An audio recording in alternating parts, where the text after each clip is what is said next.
Welcome to Rob and Tony's Cinematic Adventure. I'm Rob Wilson. And I am Tony DeQuano. So, Tony, let's finish up our Best Picture Oscar winner series we went to the 40s, then we went to the aughts. Now let's go to the 70s. 1973. Nice jump around. I like it. Yes. The 1973 with one of the movies that has Robert Redford and Paul Newman teaming up. No, not Butch Cassidy and the Sundance Kid, because that was 1969. We're going to 73. 69. And hey, this is our 69th episode. Hey. Yeah. But we were going to also talk... directed by also directed by George Roy Hill. Mm-hmm. We are going to be talking about The Sting. And no, we're not talking about the lead singer of The Police. No, that's just Sting. There's no the in front of his name. We're not talking about the wrestler either. No.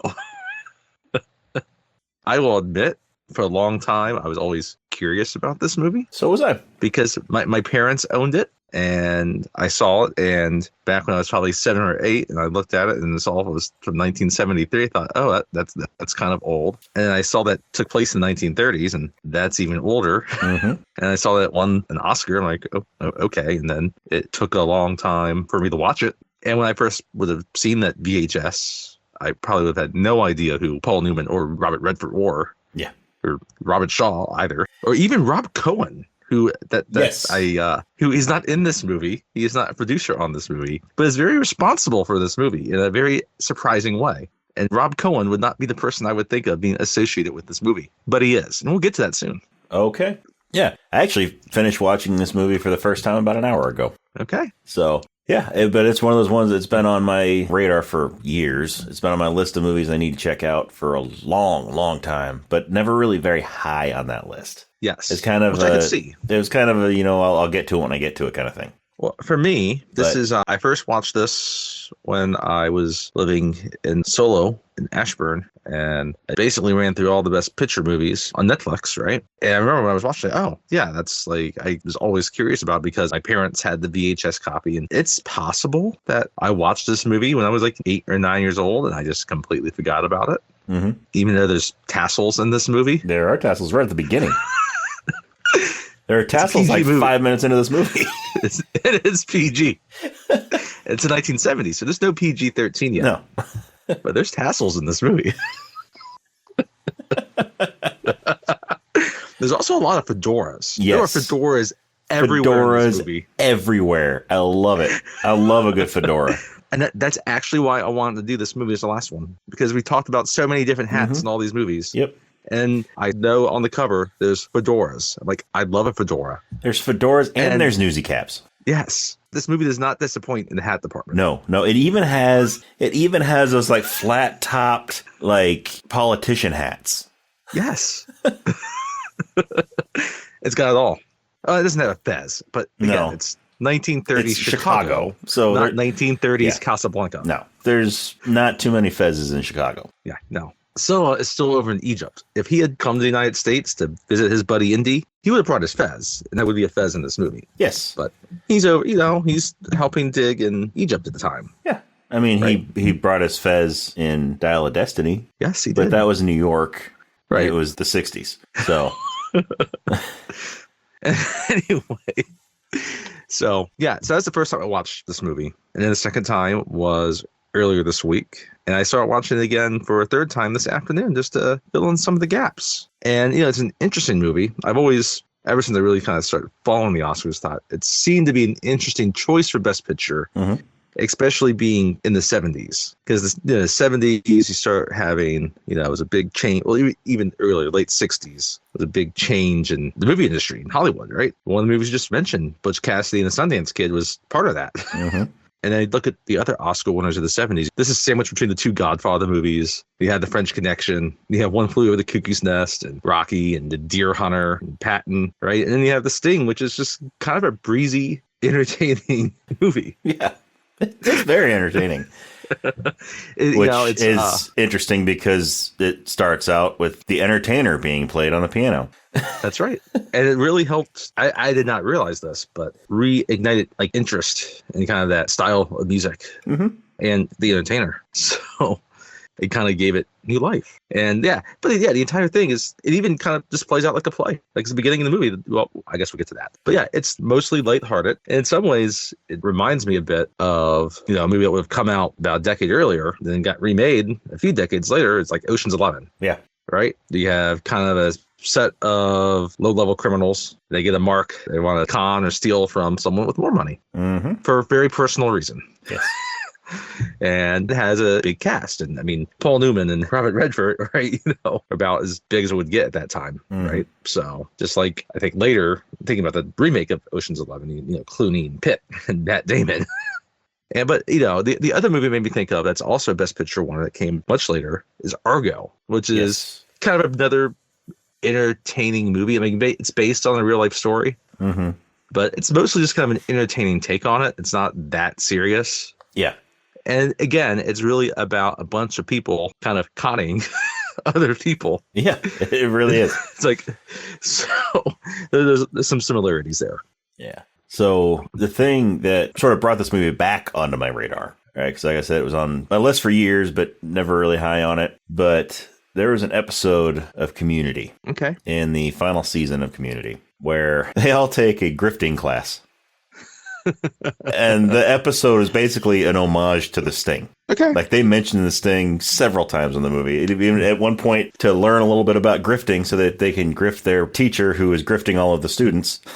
So they can try to grift him back. They watch The Sting to get tips. Well, that's the funny thing about the movie. Right? I mean, the entire thing is it's a homage, essentially. Yeah. Like the entire movie, it tells you itself that it's just basically a play. Yeah. That it's not to be taken seriously. Even though what I like about it is that, broadly it's predictable, but there's little moments you don't necessarily expect, which I like. But, it kind of plays the same idea. Like movies themselves are just kind of conning you into something. Yeah. But you're just willing to give every your money to do it. Yeah. Yeah. And you kind of know it, but go for it. It's interesting looking at the performances within the movie because most of them are playful, except Robert Shaw, who I think is great in this movie. Robert Shaw is amazing in this movie. He plays it absolutely straight. Yes. He should. Absolutely, yes. And yeah, he's fantastic in this movie. And I mean, everyone's very, very good in this movie, including, which, we can get into it because his role is small. It's early in the movie, and I don't think I realized he was in it. But Robert Earl Jones is in this movie. Robert Earl Jones in this movie. It's just like, oh yes, like we've done so many James Earl Jones movies. Robert Earl Jones is the father of James Earl Jones. And he's probably we've done the most after Harrison Ford so far. Yeah, I think he might be. So, yeah, we had the Star Wars trilogy, then we had Sandlot and Field of Dreams. But yeah, Robert Earl Jones, his dad is in this movie, and I did not realize that Robert Earl Jones. Like, I wasn't really paying attention to the cast when I was watching the movie, like the names of the people in it, until we were just about to start recording this. And I was looking at the cast list. I saw Robert Earl Jones. I'm like, wait a second. the Robert Earl Jones, the father of James Earl Jones? And it is. It's always interesting in some of these movies that are a little bit older because obviously, like we said, like Paul Newman, Robert Redford, Robert Shaw. I mean, we know all of them, and Robert Earl Jones, right? There's a bunch of other supporting characters in this that aren't as familiar. That would have been at one point for sure that you would know, except for Eileen Brennan. Like I know Eileen Brennan because she's Mrs. Peacock in Clue. Yes. But if you haven't seen Clue, you should. It's a great movie. I think the other main guy that I know well enough is Charles Durning, but a lot of it's because of really like Oh Brother Where Art Thou and the Muppet movie. Yeah. So, but even guys like Ray Ralston, John Heffernan, Harold Good, who is not related to Elliot Good. No, but Harold Gould, he's been in a lot of stuff. Yes. I mean, he was in, we were talking about this pre-show. He was on the Golden Girls. Mm-hmm. And the Golden Palace, the spinoff of the Golden Girls. There you go. Yes. Back when everything had a spinoff. Mm-hmm. And then so I thought it was funny. I'm watching this movie and you get Robert Shaw and his bodyguard, who's sort of just with him in almost every scene. Every scene. Yeah, almost. In almost every scene that Robert Shaw is in. I'm watching this and I see this guy, this bodyguard standing by him. And my first thought is there's no way Flea is in this movie.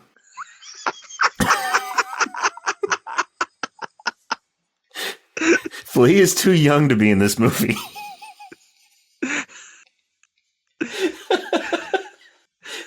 And it turns out that it's Charles Deercop. No, it's Charles. Not Flea, but he looks very similar to Flea. So I was thinking, because Flea might be the third person that has been in the most movies that we've done. That is true. Charles Deercop was actually in the movie we mentioned earlier, the other Newman Redford movie, who's also in Butch Cassidy. He was. Apparently, though, he is best known for playing Detective Pete Royster on the television series Policewoman between 1974 and 1978. Here we go, though. He did appear in a music video for a rock song. He briefly appears in the music video of Man on the Moon. The REM Man on the song. Moon? Yeah. You know, about Andy Kaufman. Yeah. Andy Kaufman is not in this movie. No, he's not. Even though he was very popular in the 70s. Yes, he was. I think that's one of the interesting things about this movie is you look back at like the movie's now, 51 years old, and it was released in December of 73. So the end of 1973. So just over 51 years ago. And, you know, it's looking back at a time period that was 40 years before it. Yeah. I think it's one of the other charming things about it. It's like a 1930s period piece from the 1970s. And it's like homage to 1930s film. Like, film had progressed enough at that point to be a period piece. And today, if you made a movie about 40 years ago, it would be the 1980s. So, we're talking about the Oscars. Let me bring up its nominations and wins. It won 7 Oscars. So, it won, as we know, Best Picture. George Roy Hill, the director, won for Best Director. David Ward won Best Original Screenplay. Art Direction won. Harriet Bumstead, James Payne, which makes a lot of sense because like there's a lot of great sets in this movie. Oh yeah. Best Film Editing, Best Score. So I think that's 1, 2, 3, 4. Oh yeah, and finally the one I think is interesting, not interesting, but we kind of talked about it. Best Costume Design. We talked about the hats. Yes. But all the suits are like just everyone's dressed really nicely. I mean, like, and Robert Redford's red suit at the beginning. Oh, I love it. Yeah. It's fantastic. Like it's garish, but it's not like suit. Overly garish, right? Like it's still stylish enough. But the costumes were designed by a legend. She still has the record for most Oscars for costume design, Edith Head. And she won most of her Oscars in the 50s. But this was her last Oscar win. She had a few other nominations after it. But so this was her 8th and final. Okay. No one has bested her yet in the costume design department. You know, there's been other people that have won more Oscars for various things, but it was also nominated for Best Sound. It was nominated for Best Cinematography, and then Robert Redford was nominated for Best Actor. It would have been Robert Redford as Best Actor, even though Paul Newman got top billing. Yep. So it's one where you could probably put both. Yeah. In the lead category. I mean, it's really dual leads. Yeah. But even then, Robert Shaw also he should have been considered. I mean, all 3 of them could have been nominated. Yeah, all 3 of them easily could have been nominated. But yeah, Robert Redford was the only one nominated, and it's actually the only acting nomination Robert Redford would receive. He received some other nominations. He won Best Director famously over Martin Scorsese for Ordinary People in 1980. He also created Sundance, so both the character and the film festival, right? So, yeah. No, it's a film festival named after the character. Yeah. So it had a big night, and I was looking. It's funny, like looking back in 1973, the 5 nominees that year for Best Picture were The Sting, American Graffiti, Cries and Whispers, The Exorcist, and A Touch of Class. I have seen 3 of those 5 movies. So have I. It's funny, Robert Redford lost out to Jack Lemmon in Save the Tiger that year. It was Jack Lemmon's 2nd Oscar win. Yeah, boy, look at that competition that year. That Marlon Brando was up for Last Tango in Paris, Jack Nicholson for The Last Detail, Al Pacino in Serpico, and Redford and Sting. I mean, 5 absolute legends. Serpico was a great movie. Yeah, that would be a good one to do one day. Yeah. That would be a good one to do one day. It would be. It's been a long time since I've seen that too. That's one of his. I mean, outside of his Godfather roles, that's one of his best, without a doubt. And also Jack Kehoe, who was in this movie, who played Erie Kid, he was also in Serpico. Yeah, I guess that makes sense. You know, it's all these guys are making movies in the 70s and 60s, and 80s. And I think it's funny watching this too, because like Robert Redford after Butch Cassidy had a few flops, and then this was a massive hit. And look at this movie and like, oh yeah, he's got like gray hair, and he was almost 50 when they filmed this. And, you know, I guess first start slightly later, but then you look at it, it's like he was fighting in World War II. And so it kind of delayed things a little bit, which it makes a lot of sense. So, because the first, you know, and I haven't really seen a lot of Paul Newman movies, to be honest. I haven't either, really. I mean, like, I've seen Road to Perdition. I've seen The Hustler. Yeah. I haven't seen The Hustler, but I've seen Road to Perdition. Cat on a Hot Tin Roof. And I've seen Cool Hand Luke. Oh, and then The Color of Money. I have seen The Color of Money. Well, I guess I've seen Cars too, so I've seen more than I guess I give myself credit for. But yeah, I was kind of looking at that and thinking I've seen less Paul Newman movies than I might think I would have. So never saw The Verdict, never saw HUD, Nobody's Fool, never saw that. I think I have seen Slapshot, but yeah, I've had his salad dressing. Yes, he has delicious salad dressing. I actually haven't seen a lot of Robert Redford movies either, but.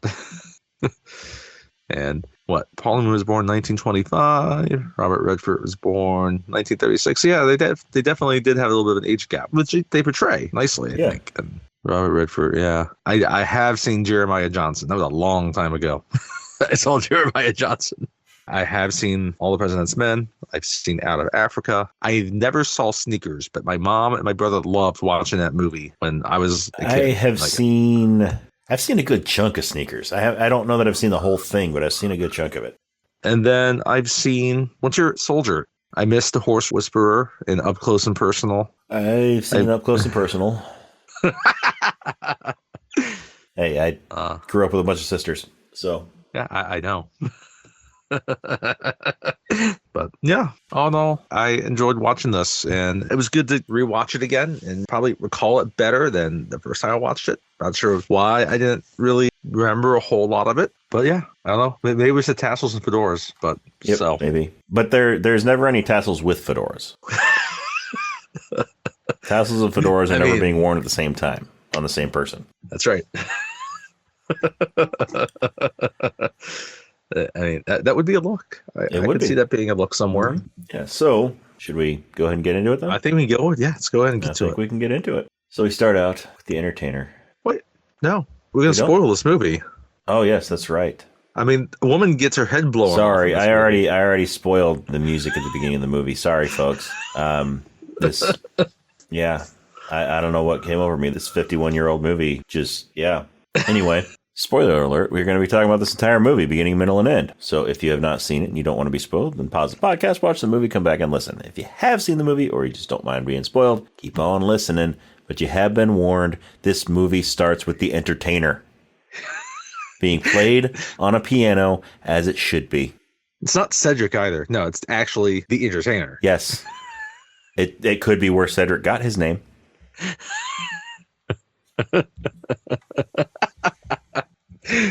You know, talking about Oscar winners, I remember at one point when I saw Cedric the Entertainer was going to be in a Coen Brothers movie, I thought, you know what? He's somehow going to be like awesome in this movie, and maybe he'll end up being nominated for an Oscar. And that movie was The Lady Killers, and he was definitely not nominated for an Oscar for The Lady Killers.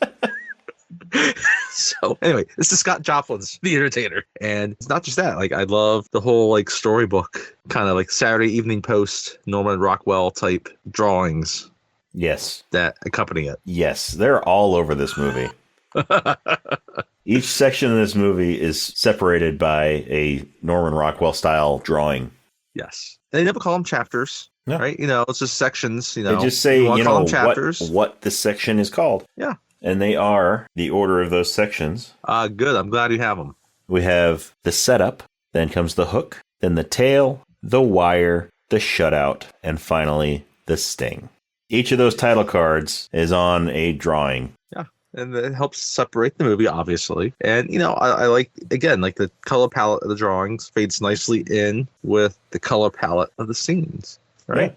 And they bring us into 1930s Joliet, Illinois. right? Which, if you don't know, is South Chicago. It was, its own little city. Yep. Especially back then, they would have been very separate. If you kind of think about in terms of like New York, you got your Jersey side, and you got Juliet's. They're separate just down from there. And I should say, so I guess I'll just kind of get into this as before we get too deeper in the movie. The thing I thought was interesting about this movie, though, is that because we kind of talked about that it's a movie about con men and grifters. Mm-hmm. And it's a satisfying, kind of entertaining movie. And we have clear good guys and clear bad guys. And we definitely want the. Do we though? Are the good guys really the good guys? I don't know. I mean, we have clear bad guys, but the good guys, the people we're rooting for, technically, yes, are exactly good guys. Well, right. But, we definitely have guys that we're rooting for. Yes. We have protagonists and antagonists. Yes.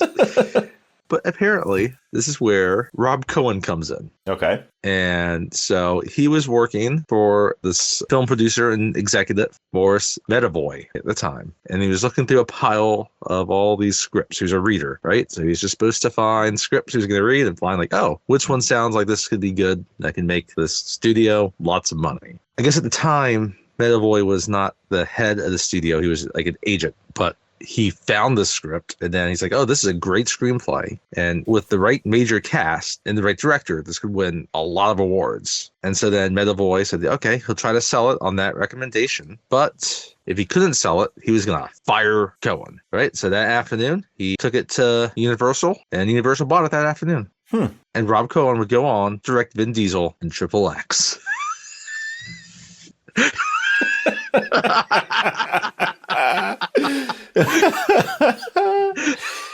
Oh, how the mighty have fallen.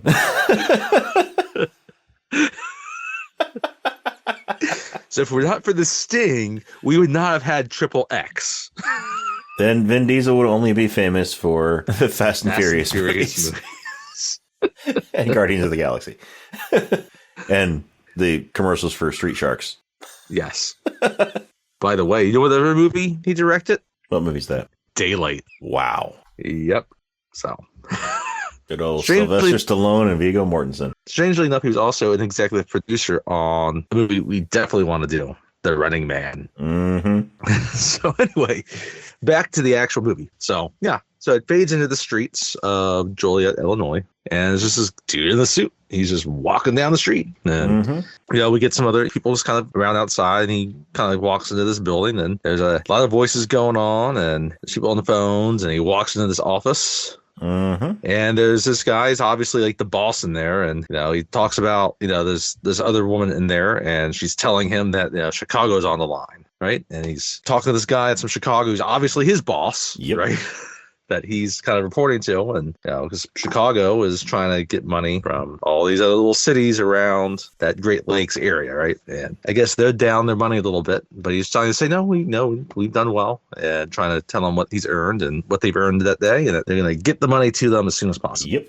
Essentially. So running some type of numbers outfit, obviously. It's the 1930s. It's 1936. It's after Prohibition. So, it's nothing to do with alcohol. It's, gambling, essentially, is what they're talking about. So he gets it. The guy just walked in, and he's supposed to get to Chicago. And he walks outside, and then he sees this dude running away. Yes, he sees the dude running away. And then he sees Robert Earl Jones yelling after him. On the ground. Robert Earl Jones is laying on the ground, yelling after him, saying, he took my money, he took my money. And then... this time, I don't know it's Robert Earl Jones. We just see this dude laying on the ground. Yeah. And so then this guy comes up, and then also we have Robert Redford who shows up. Which, it's Robert Redford, but anyway. Yeah, I mean, Robert Redford looks exactly like Robert Redford. So Robert Redford, or Johnny Hooker is his character's name, he sort of tackles the guy that's running out of this alley. Sort of shoves him into the wall, and then runs over to help the man who is laying on the ground, Robert Earl Jones. Looks like he's been stabbed in the leg, and he can't really move or walk or anything, right? And so then this other man who saw this happening comes running into the alley saying, it's okay, we got your money. And then he tells him his whole story, that how he owes the money to the mob. Some mob. Yeah, he's got this $5,000 he's got to pay off the mob with. And first he offers Robert Redford I'll give you both $100. So split $100 between yourselves to take this money and pay the guy off for me. Robert Redford, he doesn't want to take the risk. Yeah, he's like, oh, wait, no, you must want it. Like, why don't you want to talk to the cops? Yeah, because that's because they were going to, we'll call a cop, we'll get him here. And the guy's like, no cops. So I'm taking this money to the mob. And so the other guy agrees to do it, to take the money. And so Robert Earl Jones gives him $100, and he gives him the envelope with all the money in it. He tells him, like, you got to bring it to this place and put it in this box. Mm-hmm. It's very, he gives him specific instructions of what to do. Yeah, but you got to be careful because they're going to check, and so the guy goes to put it in his jacket pocket, and Robert Redford's like, oh, they're going to find it right away there. Here's what you got to do. He's talking about, like, that guy might still be just waiting for you to jump you. Yeah. Yep. Or someone else might just go ahead and jump you, right? So this is what you got to do. You got to put it down in your pants like this. So he goes to Robert Earl Jones. He's like, do you have a handkerchief? And so he hands him one, and he's like, give me the money. And he wraps it up in the handkerchief, shoves it down the front of his pants. He's like, here, this is what you got to do. You got to put it down here. And then no one's going there. Yeah, no one's going there. He's like, no one's going to check there. So it's the 1930s. They're not that forward in the times yet. Yeah. So, he hands back to the guy, and it's like when he was putting it in the envelope, he's like, give me the money. Give me all of it. Make sure you're giving me all of it. So he takes the handkerchief out of his pants, hands it to the other guy. He puts it in his pants. And he runs off. And then he runs off, gets in a cab, and drives off, thinking that he just stole all this man's money. And he's lapsed because, he decides to go the opposite direction of where he's told to go. And I love the cab. He's like, what are you laughing at? It's like, oh, I just made the easiest $5,000. And then it cuts back to Robert Redford and Robert Earl Jones, and they're laughing because they just made money. Yep. And then it cuts back to the guy in the cab, and he opens up the handkerchief, and it's just a bunch of newspaper clippings, basically. I love his face. You can tell it's the classic, fucked. Yeah. Because he was supposed to pay off the mob. He was supposed to transport this money. Yeah. So then it cuts back to Robert Redford and James Earl Jones. Right? Not James Earl Jones. James Earl Jones' dad. Robert Earl Jones. I mean, it could have been James Daddy Earl Jones movie because, he would have been probably about Robert Redford's age, maybe a little bit older. Anyway, but yeah, it's Robert Earl Jones, his dad. Daddy Earl Jones. They go back. And then they finally unwrap the money, and they realize that it's a lot more money than they were going to make on this little con. They open it up, and Robert Redford looks at it. He's like, we're millionaires. It's not quite that much money, but it's definitely a few grand. Yeah. At least. A lot of money for 1936. It's a lot of money. It's also, I guess, at this point where we do find out that his name is Hooker, or Johnny Hooker. Johnny Hooker. And Robert Earl Jones, his name is Luther Coleman. And we don't realize it yet, but the third guy, played by Jack Kehoe, is also Harry Kidd. He's waiting back in the apartment. So, So they kind of split off their separate ways, and then we get Hooker. He's going to buy a new suit. Mm-hmm. And he buys a nice suit, right? And it's a little bit garish and outlandish. It's colorful. Red, and it's got big pinstripes on it. Yeah, but it looks really good. Yeah. He wears it well. And he's got that 30s style tie with like the short, fat tie. I love how there's, you get kind of a lot of kind of regular ties, but then you have like that true 30s style. It's just short and fat.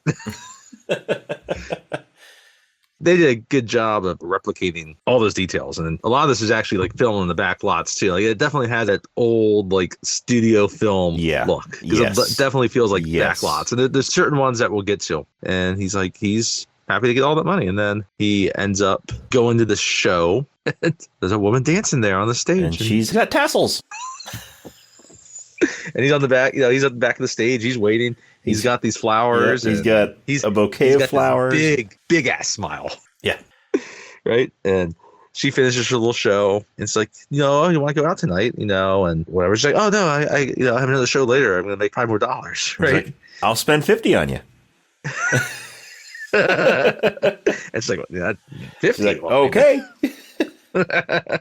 So they go down to this little gambling den where he knows the guy is on the roulette table that can help rig the game for him. And he's going to put the rest of his share on red. $3,000 on red. And the guy running the table, he's like, "Sir, that I can't do that. I can't do that. What are you doing here?" And then finally, there's the little boss. Again, I should say it's not really a pit boss, but it would be like the pit boss. Yeah. But it's really just a small man in charge room. The man in charge. He's like, "Take the bet." This big dude. He's got his cigar. He's like, "Take the bet."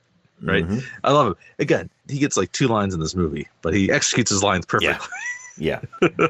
So the roulette guy takes the bet and spins the wheel, drops the ball in there, and then the boss hits a button under the table, and it lands on, what was it? Black. 28 black. 20 or 23? Like 23 or 28 black. Yeah, it's black. in the 20s. And so Robert Redford just lost $3,000.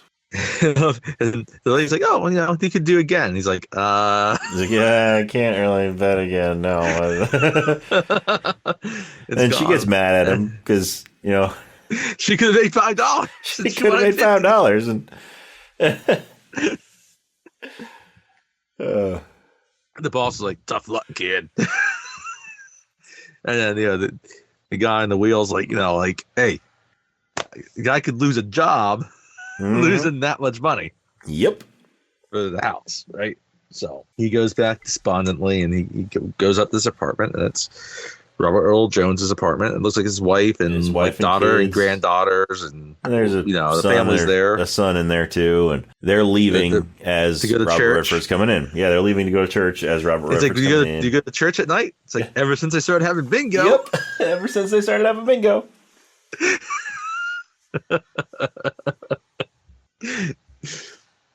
So, and then they go back into the little kind of kitchenette area, and the Erie kid's back there also now, right? And they give him his share of the winning of what they took, and he just starts having a conversation, and he's like, "Oh, have you ever done like a big con?" And Luther's like, "Oh no," and again, he's like, I'm a colored man. Do you think they trust me that much? Except right? he didn't say colored man. No, that's right. He said a word we're not going to say because we haven't earned the right to say it.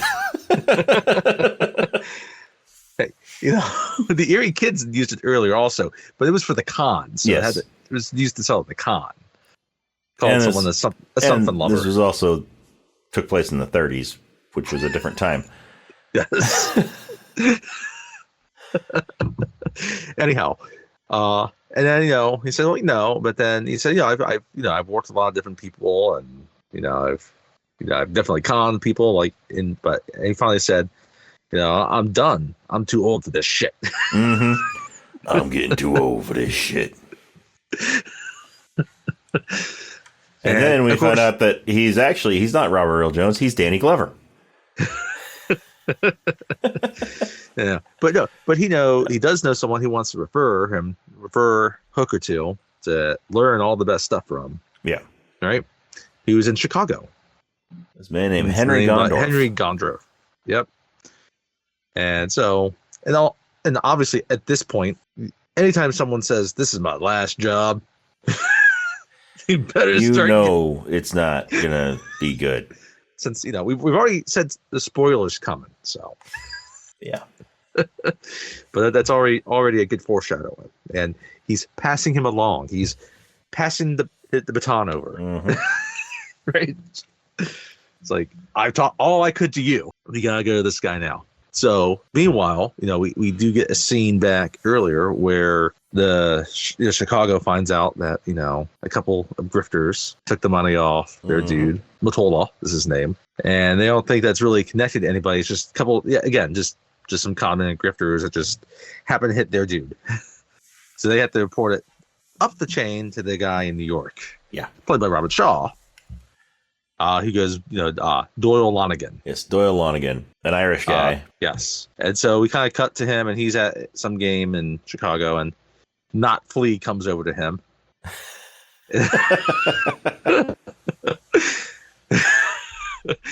He does have a name. His name is Floyd, but I think we're just going to call him Not Flea. Yeah, he's Not Flea.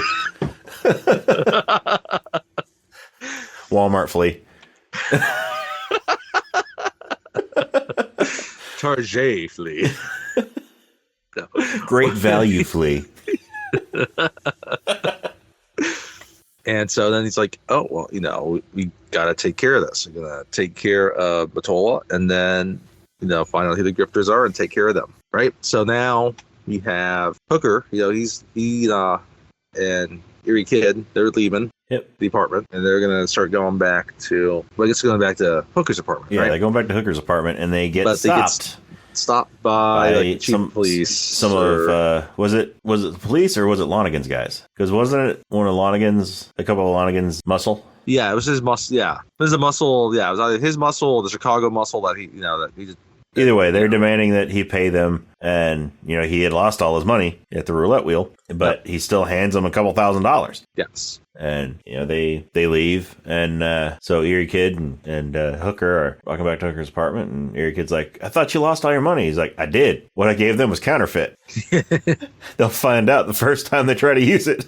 Yep. And then they start talking about it, though. I was like, or no, they're walking back to Luther's apartment, aren't they? Because they went somewhere else, and they're walking back to Luther's apartment. Because when they get there, then we see Luther's wife and the kids are coming out the front door again. Yeah. But what happens next kind of makes it odd that they're walking out all nonchalant, like they would any other time. Because they walk in, and the kitchen table is flipped over, and the place, there's clearly been a struggle. Mm-hmm. But his family seems very just normal about the whole thing. Well, they don't seem like upset or anything like that, but they look out there and they see the windows open, and they look out the window, and there's Luther laying on the ground outside, having been thrown out like the second or third story window. Right. And then they rush down and they talk, and they realize that that they got Snyder was able to someone on the police there was able to kind of tip them off. Yeah. So they know that he's responsible. They know about us too. Yeah. And we need to get out of here. Yeah. So they go down, and then this is when Luther's wife comes in and she starts freaking out. Yeah. When she sees her husband laying there on the ground dead. But again, why was she so nonchalant about it when she was coming out of the apartment? And then all of a sudden, when she gets outside, then she starts screaming. That's right. Yeah. Because the whole kitchen area was in shambles. That just happened from time to time. Like a little mini tornado just comes through. There's a little section of Chicago. I don't know. It's a little kitchenette area. They pick it back up. Maybe. Anyway, now she's distraught, and they realize they gotta skip town. They gotta get out of there. So they leave, and that's when we hit the next credit card, which was what again? The setup. The setup. It was the setup. Yep, the setup was the first card, the first title card. So, and you got the setup, right? So now. He gets on the train. He gets up to Chicago. I guess actually I should say he gets up to Chicago. They were in Joliet. So anyhow, so he gets into Chicago, and he's trying to find Henry Gondorf. Yep. And he kind of goes up to it's this kind of old building, and there's this woman out there on the steps. Eileen Brennan playing Billy. Eileen Brennan, and this definitely looks like she's just gotten up in the morning, right? And he's like, yeah, I'm looking for Henry Gondorf, and no, yeah, he's like, I don't know any person like that, right? And then he drops Luther's name, and he's like, yeah, Luther sent me. Hooker? Luther told me about him. He's like, yeah. She's like, are you Hooker? He's like, yeah. It's like, why didn't you say so? So this is the other thing I want to know is we don't hear Luther. Does Luther actually tell Hooker the night before or a couple nights before that he's going to tell Gondorf about him? He just tells him to look him up. Yeah. But they're expecting to look him up. Yeah. But they're expecting him. So maybe Luther reached out to Gondorf, off screen. Maybe there was some secret thing that he wrote down as he was being thrown out the window, and it got discovered and it got passed on to him. I don't know. Maybe he wrote it in blood. I don't know. As he was dying. So yeah, she takes him in, and there's this carousel that's in there, right? But, obviously, it's the morning, so it's not operating yet.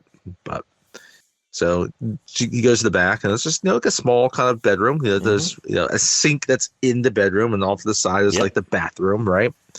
And there's just small, kind of tiny bathroom. All there is a tub shower combo and the toilet.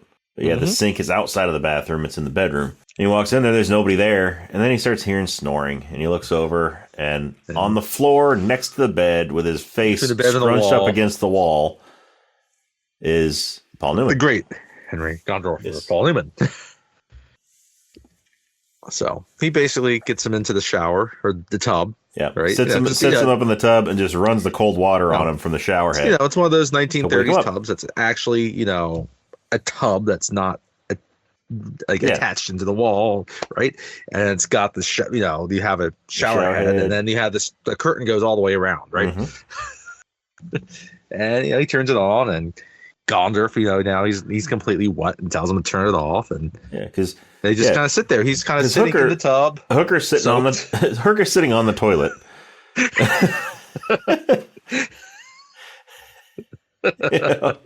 Well, using the toilet as a chair. Yes. He's not like using the bathroom or anything. He's not like taking a dump or anything. He's just sitting on the toilet as if it were a chair. It is a bathroom. It's usually not on the chairs. And Gondorf is fully clothed in the shower. He just turns on the water to wake him up. Because he's clearly been drinking a lot the night before. Yeah. So he's doing that to wake him up. And they just found out about Luther, and so he's drinking himself to sleep, right? I get it. So, and then, they talk a bit, and Paul Newman's just so good in this. He plays such a range in this. And I get most of the movie he's got to play something, and he plays it so effortlessly. Yeah. Right. And so it's like, yeah, good to meet you, and Hooker's like, Luther said I could learn some things from you, and I already know how to drink. Right. Makes a little joke, and they talk, and honestly, I'm sorry about Luther. He's like, one of the best street workers I ever saw, right? And he's like, and Hooker right now is thinking that he's gonna be this much like a big timer, right? Yeah. And so, but he just talks about, oh yeah, no, I did this job as being the senator, and now the feds are really on me, so I got I'm kind of laying low. This is essentially what he's saying, right? Yeah. He's not doing a whole lot. All right. So, and then so they keep talking, it's like, and it's like, what do you say? And he's, and he kind of just talks about what he's been doing since, his last kind of big con, and he's been lambing around in different cities, right? And then it's like, but I can still do it. Like, don't kid yourself, just by what you see here, right? And Gondorf's like, so you're going to stay, and, you're going to eat anything that, and he asks him, like, is Lonigan after you also? And it's like, oh, no, like, I didn't see anybody. And he tells him, well, you never do see them. Yeah, you never do see them. Which is true. That's why they're professionals. Yep. Right? So, it cuts back. Now it's back to Lonigan, right? And he's on the golf course. He's actually, I guess, on the practice putting green, right? And he looks nice as a golfer. Now, what's interesting about this scene, too, on most of the scenes, you'll see it. So, Robert Shaw has a limp in this movie. Yes. I was gonna ask about that. Was that a character choice on his part? Or was it in the script that the character has a limp? Or was he actually injured? Last week, we talked about Josh Brolin having injured his shoulder in a motorcycle crash. Yes. And how that played perfectly because his character gets shot in the shoulder. Mm-hmm. Right? So, for this, it was not long before they started filming. Robert Shaw was playing handball and injured himself, and he had a limp. Okay. And they decided to just keep the limp as a character trait. All right. Character. So that's why the limp is in this movie. Makes sense. Yep. So, yeah. So he's out there. He's on the green. And then Notley comes up. He's like, we got one of the grifters last night. We got the that N-word, right? the Negro, right? The colored guy. Again, just nonchalantly because it's the 1930s. Yeah. It's a 1970s movie, but it does show that, like, yeah, they're quite racist. But so, and it's like, okay, yeah, well, it's like, you got anyone looking for them? It's like, we got a few people, we have a couple guys staking them out, right?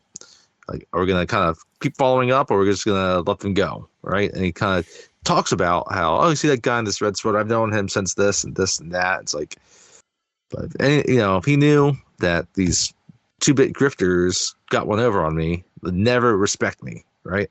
And then he says, kind of one of his catchphrases, like, "You follow?" Mm-hmm. He's like, okay, yeah, right. And that's the big thing with his characters. Like, he's all about trying to earn respect. Yeah. Even if it means, basically going after a couple of grifters. That's what he's going to do. But it's going to be his downfall. It will be his downfall. Yes, it will. It will. But we're not there yet. Right. So, they, we get back to the carousel.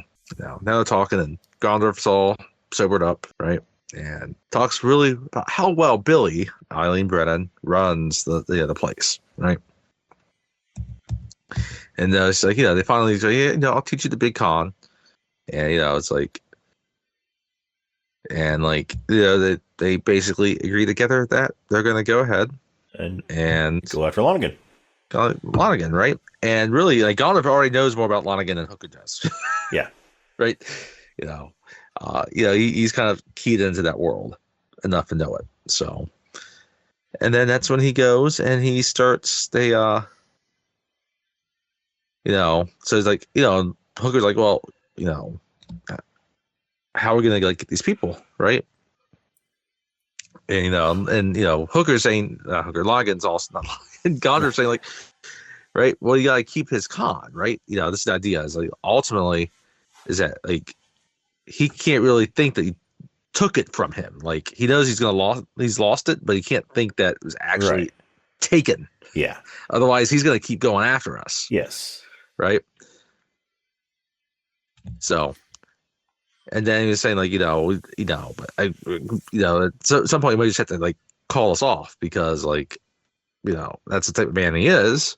Right. And Fine's like, yeah, and Gondorf's like, yeah, if I can find the right mob and men to do this, then we got it. But we got, we're not going to do it halfway, essentially. So, and then we cut to the music and we get a nice little montage. Yep. Paul Newman collecting his men by, tapping the nose. And we get Robert Redford getting a haircut. Oh, yeah, I love this scene. This reminds me of it reminds me of Dumb and Dumber. Yes. Yes.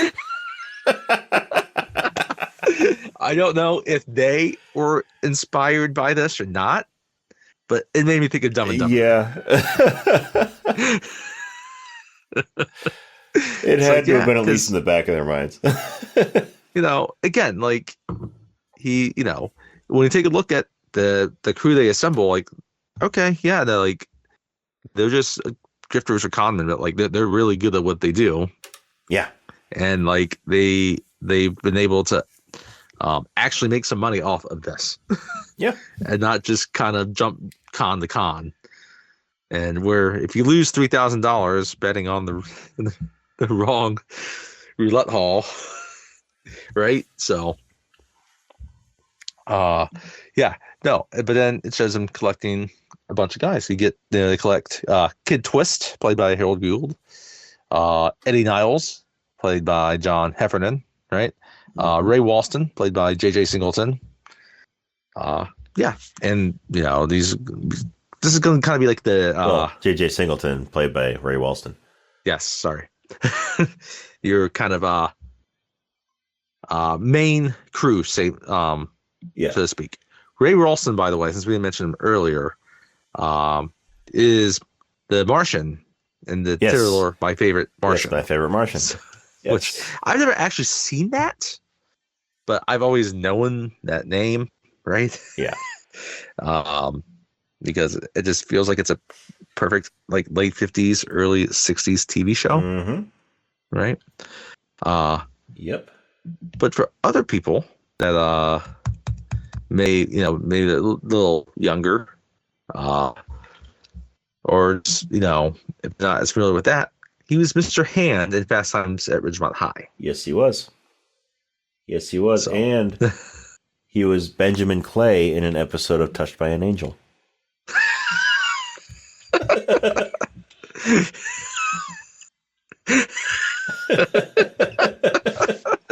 We could probably have a segment for some show. Lucius Slicker in an episode of Dr. Quinn Medicine Woman. There were crossovers of those TV series. You know that, right? Yeah. Yeah. I think we need to start having a segment. Okay, so you know how we have Who's Who of Doctor Who? Mm-hmm. We could be Who's Touched by an Angel? Who's touched by an angel? Who's been touched by an angel?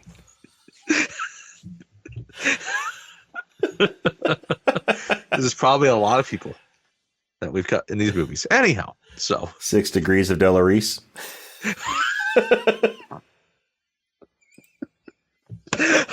Oh goodness.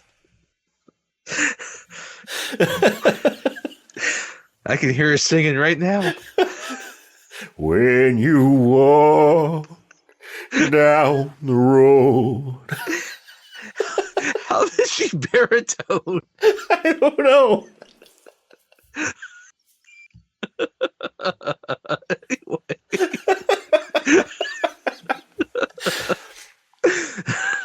Maybe we should just have a whole new, like, Touched by an Angel podcast.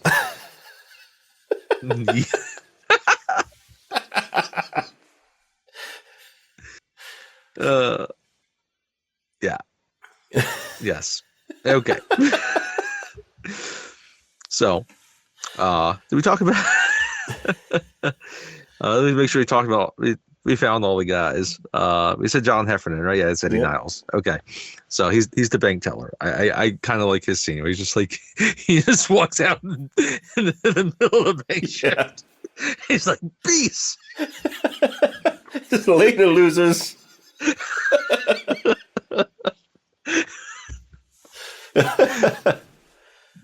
He's got such kind of the perfect look for a bank teller, also. Yeah. And he's just like, yeah, I'm out of here. So, yeah, he worked for a long time too. Also, not a lot of movie credits. You know, it was in 1492, Conquest of Paradise. Ooh. Anyway, so yeah, so they have everyone assembled, and now they're they're having their own little card game in the back of a bar, right? Mm-hmm. And they're talking, and they're kind of this basically kind of constructing their plan, right? Well, it's not just any bar; it's the bar that Billy runs. Yes, it is. So it's basically Paul Newman's headquarters. Yeah.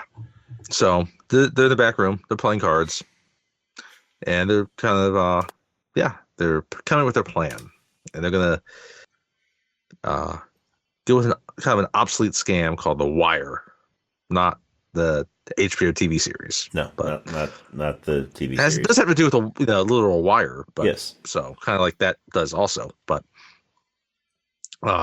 basically, creating a phony off-track betting parlor, essentially. Yes. Right. So it's like there's phony, or under the table, like casinos. This is under the table betting parlor, right? It's off track, mm-hmm. Right? So, but while they're back there playing this game, Snyder, the police chief, comes in that from Joliet, and he's in there and he's kind of walking around, and he ends up talking to Billy, right? He's like, it's finding anyone that's passing phony money, any counterfeiters, and she's like no, right? She's just trying to, she's playing everything cool. Mm-hmm. She knows he's up to no good, right? And he asks he asks if she can look he asks if he can look around. He's like no, but you can have a free drink. Gives him a shot. Mm-hmm. It's like, well, she says you can have a free beer. That's right. And she basically pours a beer into a shot glass. And then it's like, I don't really need permission, right? Mm-hmm. And so she kind of motions, and he goes, and he goes on his little search. Looks around. He's like, he's in the back room. He's in the back room. It's like, oh, it's like, well, if I go back, he's like, what if I call the cops? It's like, well, the the chief of police might be surprised. It's like, why? Well, he's back there. Mm-hmm. So that's basically enough for him to back off for now. Yeah. And, she goes back there and she tells, Paul Newman about it. And he's like, anyone know anything about counterfeiting? Hooker kind of looks up, right? So, it kind of leaves it at that, right? So I guess they also get the whole rundown on not all of it on online again yet. Some of it gets later on the train, right? I guess I just seen looking at some of the dialogue again. That's right. They set on the wire because they know he likes to gamble and play cards, right? Which means he'll like to play the horses. Yeah. And they set on the wire because, even though it's obsolete, because it's obsolete, he won't know it. He won't suspect a thing. And so they settle on that. And that's when, after Billy leaves the room again, right? So it cuts, it fades out, and it cuts into the next title card, the hook. Yes, the hook. Right? And now we have Niles and Kid Twist, and they're in there with another black man coming out of an alley, and they're in this large barren room, and they decide to rent out this room because it's going to be perfect, right?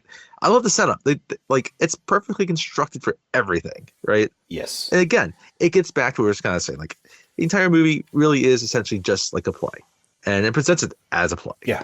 So of course it's perfect that they're going to have their main setup for the betting parlor. Mm-hmm. They're able to rent a apartment just around the corner from it, and use a pharmacy across the street from that apartment. Mm-hmm. You kind of have this triangle now of where this con's going to play out. Yep. Perfectly, right? Because it's a movie. It has, or a play. It has to play out perfectly, of course.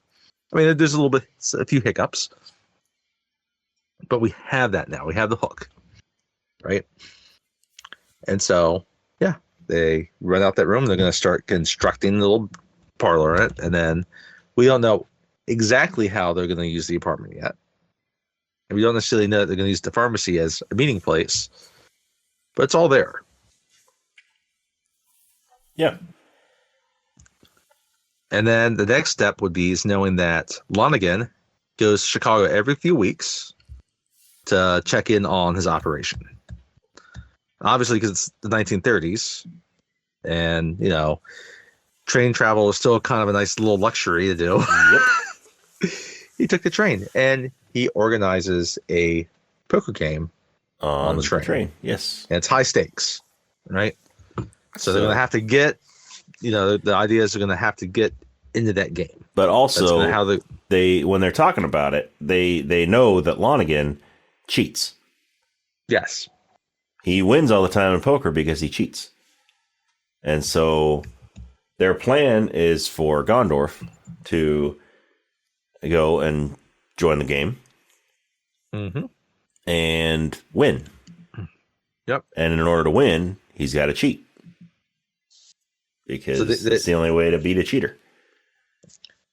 They get several tickets. It's really they get 3 tickets. They get it for Lonigan, they get it for Hooker, and they get it for Kid Twist, right? Because Twist is Gondorf, Hooker, and Kid Twist. Yeah. Gondor, Hooker, yes, because Kid Twist is like, um, I would say Kid like he's Twist actually kind of is like he's the intel, but he's also like the manager. Like yeah, once they get to he's basically Gondorf's right hand man in this whole thing. yeah, so like he knows how to collect all the information that's needed that they're gonna on to collect all the information that's possible that's needed. But then he's also gonna be he's securing the rooms, right? He's securing all the other talent, so to speak, right? He's kind of helping direct everything. So it's the three of them on the train, and then Kid Twist, and maybe they have someone else there to help Kid, Mm-hmm. Get the intel, because like he knows exactly the type of deck that Lonigan likes. Yeah. Right? He knows what Lonigan wins on to like finish off these games, right? Yeah. When he cheats. So they know it all. Right?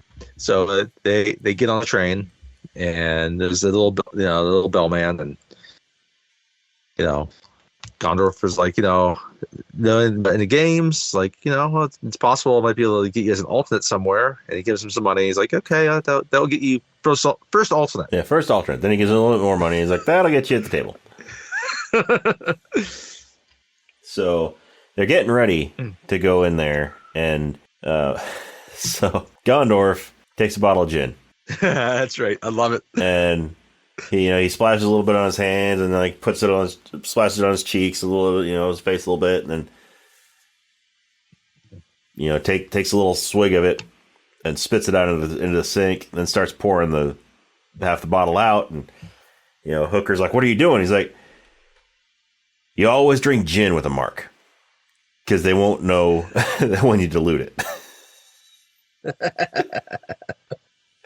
So then he starts pouring about half the bottle out, then fills it up with water. And at this point, when he first gets on the train too, like he's still dressed nicely. He's in his suit, right? Mm-hmm.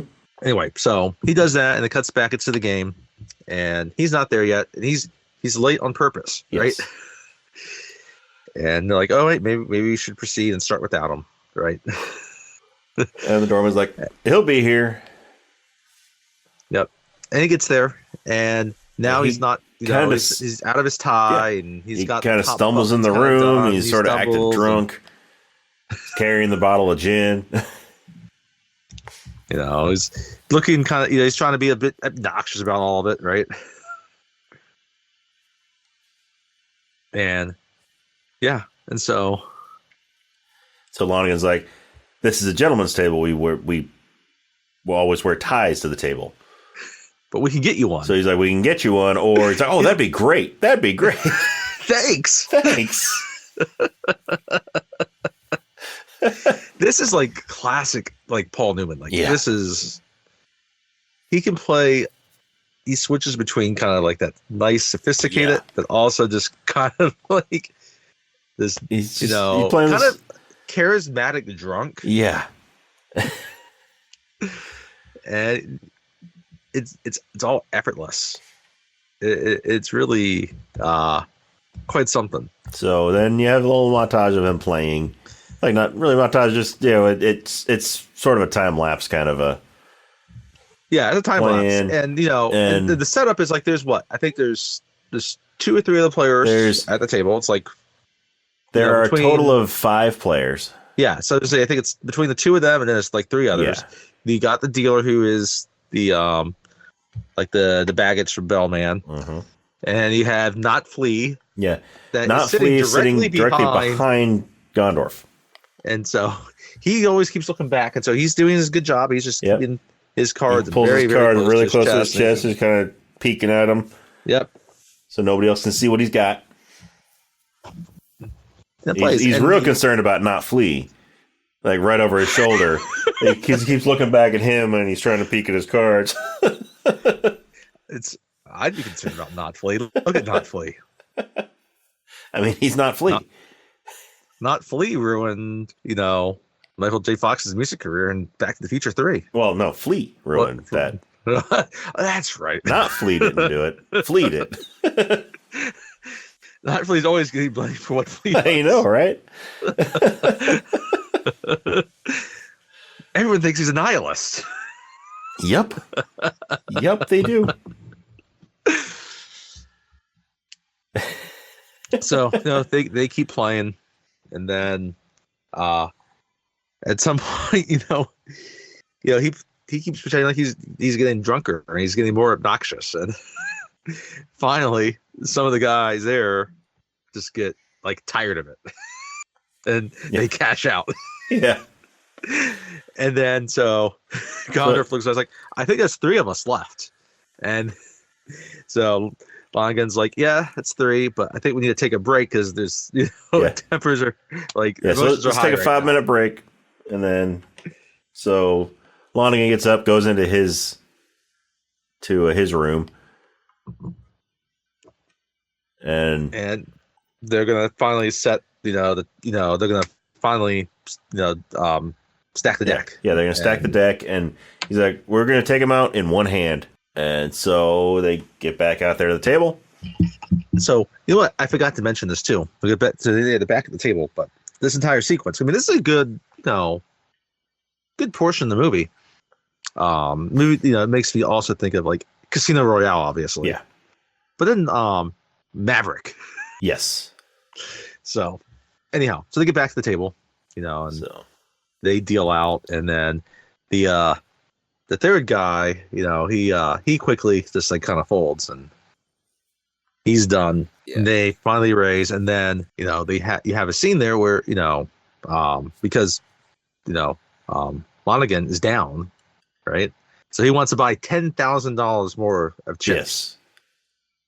$10,000 more chips, and we see him grab the deck in a handkerchief off the table and sort of pull it down into his lap, right, so that they can replace it.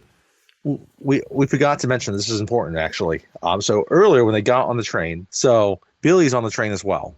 Mm-hmm. She pickpockets him. Yes, that's right. She takes his wallet. That's very important. Yes. The other important thing is wallet and drops it off at Hooker in Hooker's chair. So Hooker grabs it, puts it in his pocket. He takes it back to Gondorf. Gondorf takes the money out and gives Hooker back the wallet itself. Yes, that's right. Because Hooker's going to need the wallet later. Also important is that when he gets to the table, because there's like $15,000 in that wallet. You don't give the cash for the buy-in, when you sit down. Yeah. Right? You pay up at the end. Because it's a gentleman's game. They trust them to be good for it. He tries to take it out. Lonigan says, this is a gentleman's game, right? A nice Irish accent. The dealer said it. So the dealer said, this is a gentleman's game. Right. We trust you to have the money, when it's time to cash out, or when it's time to, get to pay. So they keep playing, and then, so they get the final thing, and then, Gondorf's looking at his hand. Well, first they get dealt their cards, and Gondorf ends up with 4 9s. And after, trading out his cards, he's got 4 9s, Lonigan has 4 9s. Gondorf ends up with 3 3s. It's 3 3s, a queen, and a 9, or 3 3s, a queen, and something else. And so he trades out his cards. He ends up with 4 3s. Mm-hmm. All right. So then the two of them, they both have 4 of a kind. And so they're just going back and forth, betting more and more and more. And, Lonigan has his 4 9s. Mm-hmm. Right? And that's when, and he finally, he buys the $10,000 more worth of chips. Right? And he puts that down. And then Gondorf calls. Lonigan puts his cards down. He's like 4 9s. And then all of a sudden... He's confident because he thinks he's confident. 4 3s. Yep. He's confident because he thinks it's 4 3s that Gondorf has, but Gondorf's 3s magically turned into jacks. And I love it. He's got cigars like 4 jacks. And Yeah. And the look on Lonigan's face is priceless. It is priceless. You go, Robert Shaw. It's such a contrast to To Jaws. Yeah. Yep. Quint's a lot closer to Gondor Yeah. than Lonigan. Yeah. So he's like, you owe me 15 grand. yeah, you owe me 15 grand and and Lonigan reaches into his pocket to grab his wallet, but it's not there. He's like, I must have left my wallet in my room. And Gondorf is like, no, of course you don't have the money to pay it. Yeah, to pay me. You cheat. Like, and he takes out all the cash he has. Is like, look. He's like, right, you gotta bring, yeah, you gotta bring the money with you. And all of that cash is Lonigan's cash. He flashes his own cash in front of him. You know how, like, a few weeks ago, we were talking about Rick being the badass, Tom Douglas doing a great job. Yep. Paul Newman's badass. Yep. Yes, he is.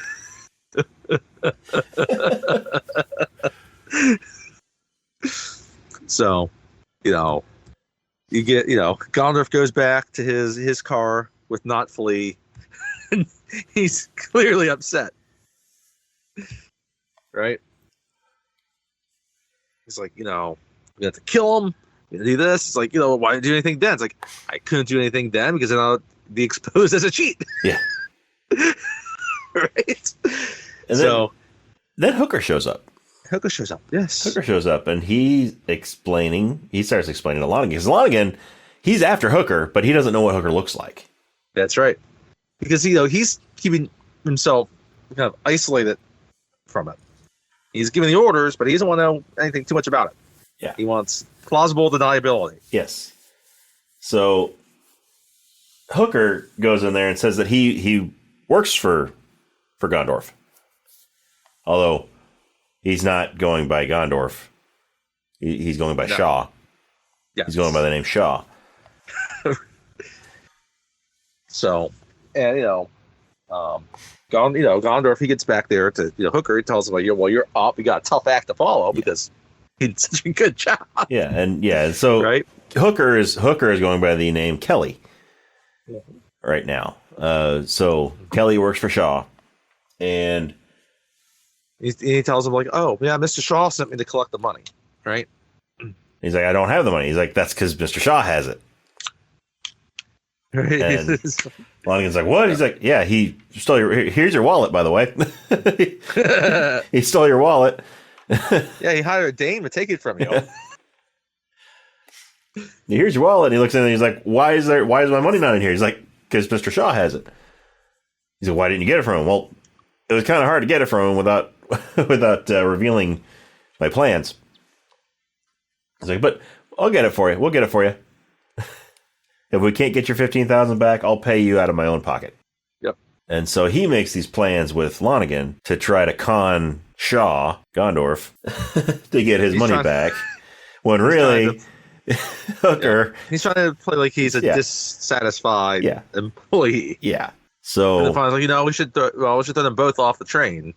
No, we're going to be in the station in 2 minutes. Like, those witnesses, it's going to be too obvious. Yeah. So, and then they finally get in there, and they're like, okay, he gets convinced to hear him out on it, and tells him, like, coming off the train with me,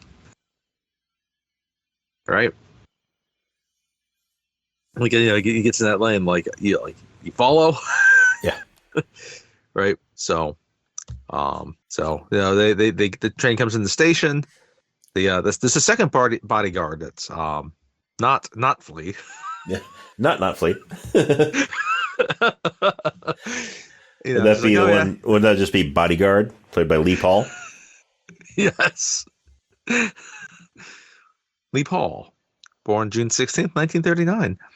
Perhaps best known for playing as the bodyguard of Doyle Lonigan in the 1973 film The Sting.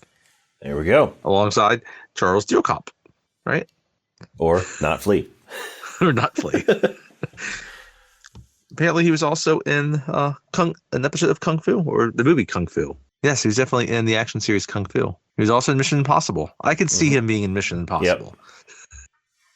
He has that look of someone that would be a bodyguard of some type of agent in Mission Impossible that they're going after. Anyhow, so they get into a car that's waiting for them, and not Flea sits up with the driver. Not Flea.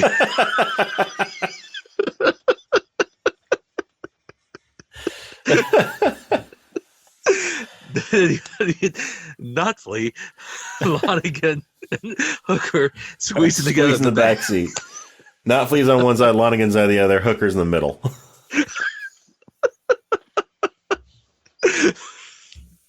Oh, but we forgot to mention before Hooker left his apartment, when he shut the door, he'd put a little piece of paper, wedged it between the door and the door frame.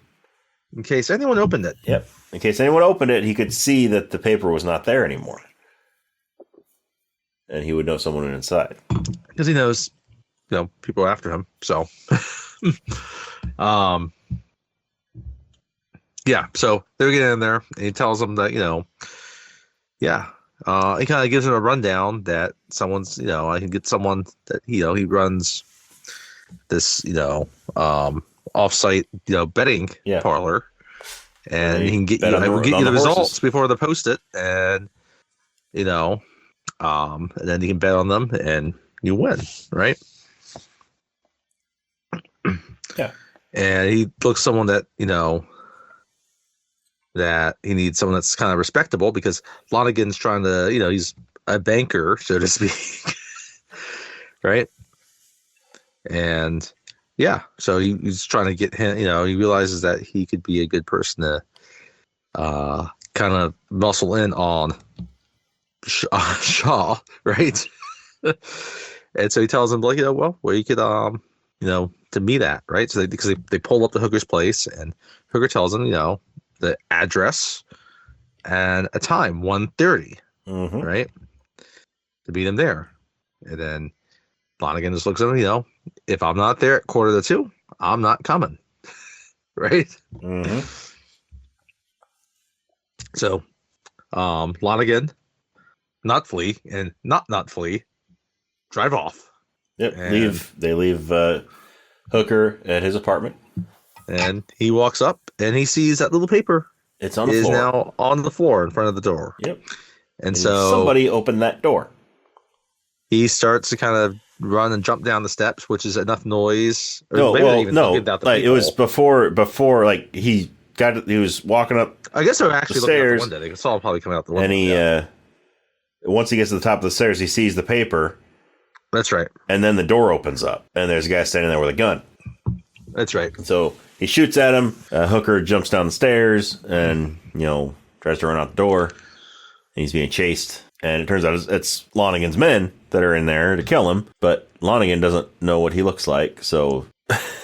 Yeah, exactly. So Lonigan doesn't know that he just dropped Hooker off at his own apartment where his guys were waiting. Yep. So, Hooker gets back to Gondorf and kind of gives an update and everything, and that it all went to plan, right? So we also kind of get a scene where you get Lonigan kind of meeting up with his Chicago outfit, and they decide to put another hitman on the job. Yes. And this goes by one name. Right? And Solano? Solano, yeah. Yeah, Solano. We don't know. We don't hear anything else about Solano. Yeah, we just assume Solano's Italian. Is this mysterious character? And he wants the best person, and Solano's the best. Yes. He's emphatic that Solano's the best, and he really wants, Hooker out of the way. So, right? So then, we fade out again, and now we have the tail, right? Yes. And we kind of cut back, and it's back to that little triangle, right? We have, there's an alley not far there. It's you go down the alley to the side door to get where this parlor is, right? And then there is kind of just down the street from the alley on the same kind of side of the street. There at the corner is a drugstore. Mm-hmm. And then when I saw this drugstore again, so I was reading up on this a little bit. You look at a lot of the scenes. There's not a lot of extras in this movie. And this was purposeful because when George Roy Hill was kind of researching kind of like 1930s like mobster movies, Mm-hmm. he saw that they never really used like extras. So he didn't really want a lot of extras on the sets for these scenes, where there's like just kind of people walking down the street. Yeah. Right. So you don't get a lot of that. So he was trying to capture that feel. But when you get inside this drugstore, right, and it's a classic kind of what you would think of early 20th century, first half of 20th century drugstore, right? You have the drug counter and some bottles. You kind of have a soda fountain. Yep. Right. And at the back there's some like booths and tables. But it looks like the from the corner store at the beginning of the Untouchables, where they blow up the girl. It does. And I just wonder if it was they used the same backlot film set right there. Anyway, It could have. So you have that, and then we also still see the apartment that they rented also, where Kid Twist is hanging out. So you get Hooker, he's in the back there, and he's just waiting. He's looking at the time, and he sees it's 1:45, and he sees not Flea come up to his table, right? And then he sees not Flea and Flanagan sitting behind at him. the booth right behind and him. he's like, you always have to look at the back, right? So he goes and joins them, and he kind of gives a lowdown that someone's going to call this phone. At sometime after 2:00, someone's going to call this phone, and they're going to tell you. They're going to tell you like what to bet. Win of the race and what to bet, and then you just go across the street to the betting parlor and place your bet. And you'll win. Yep. So and he even gave him $2,000. Yes. He's like, take this $2,000, bet this, and you'll win. His $2,000. Yes, which was his $2,000. He just gave his money back to him. Really leaves. Right. And then he kind of, waves up to, I'm sorry, Kid Swift. Yeah, as he's walking out, he doesn't wave up to it. He taps his nose. Yeah. Does a little his nose, right? Yeah, it's kind of like he's scratching his nose, and there's a little button that up in the apartment, right? He pushes it and sends a note back to it basically sends it basically activates a buzzer down in the parlor to let them know, when the people that they're expecting are coming. So depending on how many times he buzzes it. Right there, you have Billy, right? And she's talking with Singleton, like in the back. They're the ones kind of receiving the wire of, all these race results, right? Yeah, they got a little ticker tape one coming out, and they read it off to him. They read it back off to Kid Twist. Then he calls across the street. Shaw answers, not Shaw. Robert Shaw answers, but not Shaw. Lonigan answers, right? And they give him, and then tells him what horse wins. He leaves the pharmacy with not Flea and not Flea. Right? And then when he leaves, he buzzes back to the parlor, right? And they get ready. Right now, they're all just kind of sitting around. Yeah, they're all kind of just hanging out. They're conversing. And then they hear the buzz, and they give the character action. All right. And so Lonigan comes in, there, walks up to goes up to the thing, and you have Eddie Niles. He was the teller at the bank, and here he is. Yep. Kind of like a teller. Right? And he puts his money down, and then Gondorf, he kind of comes off back from his he's kind of standing by the bar, watching over everything, and he sees him come, and he's like, make sure you count that money. Yeah, make sure you count that money. He's known to not have it with him. He's known to not have the money. So right. So anyway, he gives his $2,000 back to the Yes.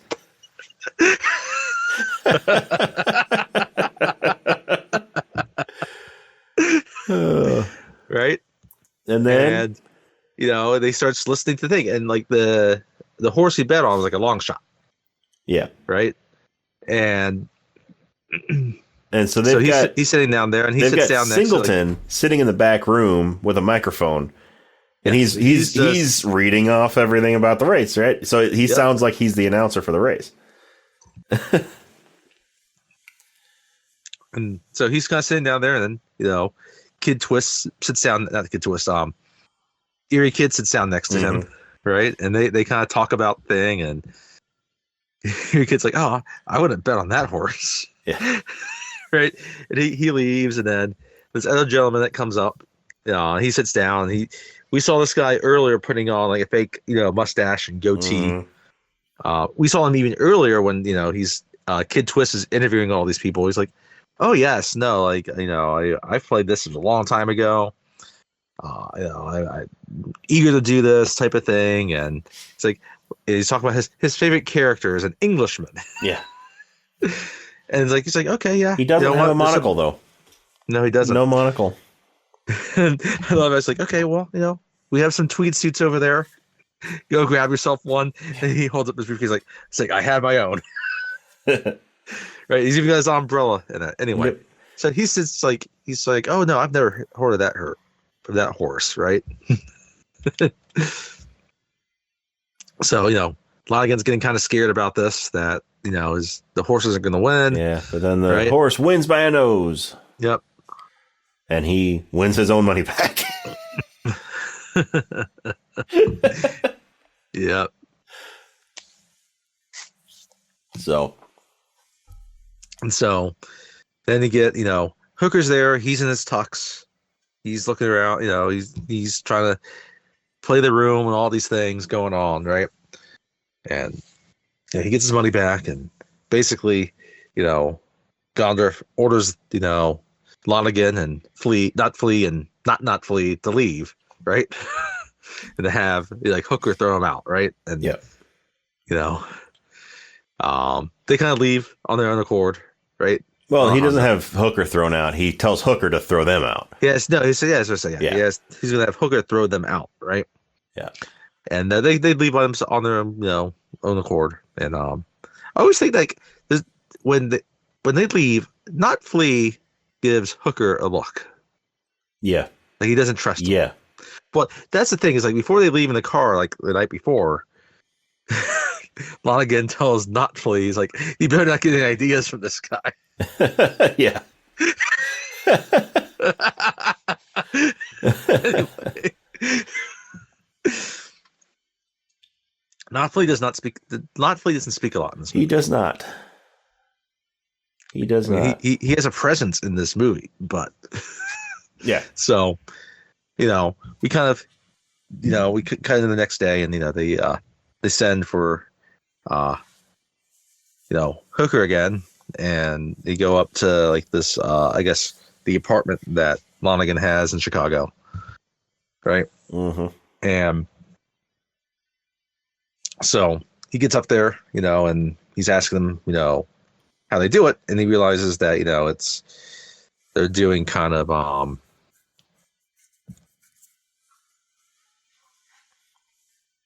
off track betting. It's off track betting, but yeah, what is it? Pass posting. Sorry, yeah, pass posting, right? So which back in the 30s, you could easily do.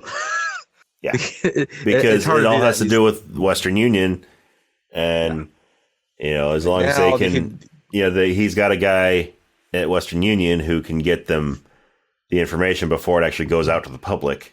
Yes. So you're betting on races that have already happened before anybody knows the outcome. But obviously today things, you get results just like that. Yeah. So that's really not something you could pull off today very easily. So, it was easy to do back then. So it was also highly illegal for obvious reasons. So, it's like, I want to meet your guy on this is what he says, right? Yeah. And so he calls up like Kid Twist and is like, I don't know if I can get an office set up that quickly. Yeah, he's like, because we need it tomorrow. I'll make some calls and see what I can do. Before he commits to it, he wants to test it one more time. Then he'll give him the full amount of money to do it, which makes sense, right? And so, what I like about it is, like, so he leaves, right? And after he leaves, like, Snyder finds him. Well, no, he calls Kid Twist. And says, he calls Kid tells Twist. him the information. And after he hangs up the phone, is when Snyder comes in. He finds him, right? And he's in a phone booth. Quickly. He's in a phone booth, and Snyder shoves his gun through the glass in the phone booth. Yeah, and hits Hooker in the cheek with the muzzle of his gun, and it cuts him. Yeah, right below the eye. Yeah, right below, and and that chase ensues. Yes. I love it. It's the music's perfect. Yeah, and they run down. They run down like the L train tracks. Jumps the turnstile. Station tracks. Jumps the turnstile, and finally he like kind of jumps down from a bridge and he runs off. And I love Snyder's just like he's kind of angry about it. Right? I'll get you, Gadget.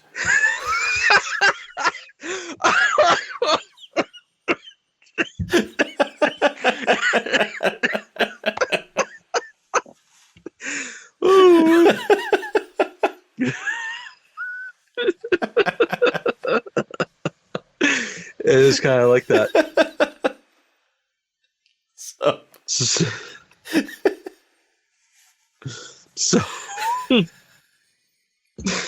all right. So, but now they have to kind of figure out, okay, well, how are we going to set this up so that we kind of keep the con going? So they walk into see Kid Twist, and he goes with them. It's Kid Twist and JJ Singleton. Yeah, Singleton. Yeah. They go in the office and they're wearing like this is where no, before this though, we get the next title card, The Wire. Oh, that's right. The Wire. That's right. And so then it goes into the Western Union. They're dressed like painters. They have buckets of paint with them and paint brushes and stuff, and they go in and tell the receptionist, like, oh yeah, we got this order to paint your boss's office, right? Say, oh, I better check that with him. Yeah, so he looks at it, it's like, oh well, no, it came from my boss. This looks legit. Like, he didn't tell me anything about it. It's like, oh, they never tell you anything. Yeah, they never tell you anything. It's like, well, how long is it going to take? It's like an hour, 2 tops. It's like, you can't do it. And here it's like, we're painting. We're going to get stuff on your nice desk. We got to put down all. We got to put everything over. Yeah, we got to. Do you want to be covered in a tarp? So the boss leaves, and they switch the picture. Yeah, they switch the picture of the boss's wife with Kid Twist and a couple of women that are supposed to be, I guess, his wife and mother or something like that. Her wife and daughter. And finally, there's a kind of a back door to a hallway towards the back of the building, right? Yeah, there's a door to the alley. Yeah, outside. And so that's where Hooker and Lonigan and Not Flea come in, and Kid Twist, he looks like, what are you doing here? It's like, he can't come in. He can't come right now. Like the painting, like they can't. Yeah. They can't. Yeah, meanwhile, Singleton is standing back. He's painting the wall. And so, like Lonigan, he's got one wall like a third of the way painted. He's working quick. They step briefly in. They look at the desk. They see the picture on there. And he's just still painting. Yeah. It's like, okay, yeah. Like, he doesn't want this guy to hear about what's going on. Uh-huh. So they agree to go push him out of the alley, and they discuss everything that's going to happen. And Kid Twist he keeps saying being reluctant about it, right? And then Lonigan gets mad and sort of storms off. Yep. Meanwhile, when they left the office, when they left the Western Union office, then once they were gone, Singleton just grabbed his paintbrush and left the wall. Well, like before he leaves, too. That's right. Well, then before they all leave, before the others leave, he uses the intercom to the receptionist. He's like, "Yeah, I'm leaving for the rest of the day. I'm leaving early." Yeah. And the receptionist is like confused because that's definitely not the boss's voice. Her boss is still right there, right next to her, and then they look at each other, and like, he starts walking back. And then, he collects his ladder. He takes the paintbrush. He replaces the picture. Yeah, walks out the back door right before the guy comes back in. And he looks around. He's just confused. There's still a tarp over his desk, and there's a wall that's half painted.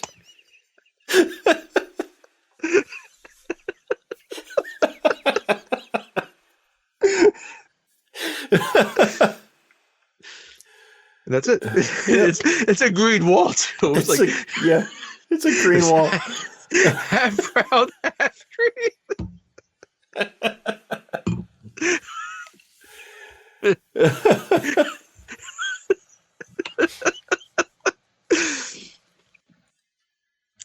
So, yep. Oh wow. So they go and they they do the same thing as before with the betting parlor. You know, they get it all set up again, and they call Lonigan across the street, tell him what horse to bet on. Well, they give him 3 in this one. They're going to give him win, place, and show. Yes, win, place, and show. It takes them a while to find it, and they're kind of getting frustrated because like none of them seem to be very good like bets, like something that someone would want to really bet. Yeah.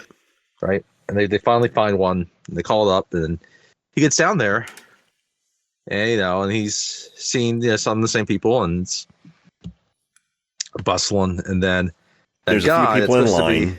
There's a good Englishman, kind of like just butts right in front of him, right? And they're purposely going slow, right? Because they don't have enough money to cover them. Yeah, when they win, so he just misses it when they close off bets. Yeah, right. Well, this is because just before, The Wire was a short segment of the movie because then just before this part, another title card comes up saying the shutout. That's right. So this is when they're going to be doing the shutout. Right, the shutout. That's right. And so, they're taking their time. And then finally he gets up there. And as he gets up to the front of the line, that's when Gondorf signals Singleton to go ahead and announce it. And the race that Lonigan's supposed to be betting on starts. Yep. Like he starts, reading everything off for it. And all bets are Niles. off. Yeah, Niles says we can't accept bets once the race started. Just as Lonigan gets to the window. So he won't take his bet. Yep. But he sticks around and he listens. And it's exactly what just as it is. And it's still enough to convince him. Mm-hmm. So. Yeah. Meanwhile, what has happened is, there is a kind of a little cafe near the apartment of Hooker. And there's a new waitress there. Yes. Loretta. He wonders where the other waitress is. He's like, oh, no, she had to leave. And I'm only here working until I can find, a train ticket out to anywhere, essentially. Mm-hmm. Yeah, because she's like, I'm just working here until I can get out of here. And Hooker's like, where are you going? And she's like, depends on what train I get on. Yep. So, they're kind of flirting a little bit. And then he recognizes, it's like you have like the beginning of the day, that day, like he's eating and then he's about to cash out at the end. And then he sees there's some people waiting for him outside. Mm-hmm. Right. And so. So was this that time or was it the next time he's in there? This is this time because it's 2 times, I think. No, that's right. The next time. Because this is when he first meets Loretta. Right. The next time he sees her is, he's just, he sees them and then he's like, I think they're out there waiting to kill me. Like, can you go to the back, open up the window, go to the bathroom, open up the window, and wait there. Yep. And so he goes to walk out the front door, And he sees them. Sees the guy. He pretends like he now actually sees them. Yeah. Right? And then they chase after him. They chase him back into the restaurant, and he runs to the back into the bathroom. And then the hitman comes back there, opens up one of the stalls. He opens up one of the stalls. He opens one of the stalls, and Hooker's not there. He goes up. He goes to the next stall, grabs the door, and then you hear Loretta's voice saying, "This one's occupied." Yeah, and he looks down and sees her feet. Sees woman's feet right there. There's one pair of woman's shoes there, right? And he sees right across, and there's an open window. Yeah, and it shows the inside of the stall, and Loretta's standing there in front of the toilet, and Hooker is crouched on the toilet right behind her. So then, the hitman sees the open window, and he goes and he climbs out the window and runs down the alley, thinking that Hooker is out there. Meanwhile, Hooker gets out, goes back out the front door, and as he turns the corner, he sees the hitman. Yes. And so he starts running. The hitman turns, sees him, starts shooting at him, runs him, chases him down into an alley, and the alley is a dead end. Yes. And Hooker's like, where am I going to go?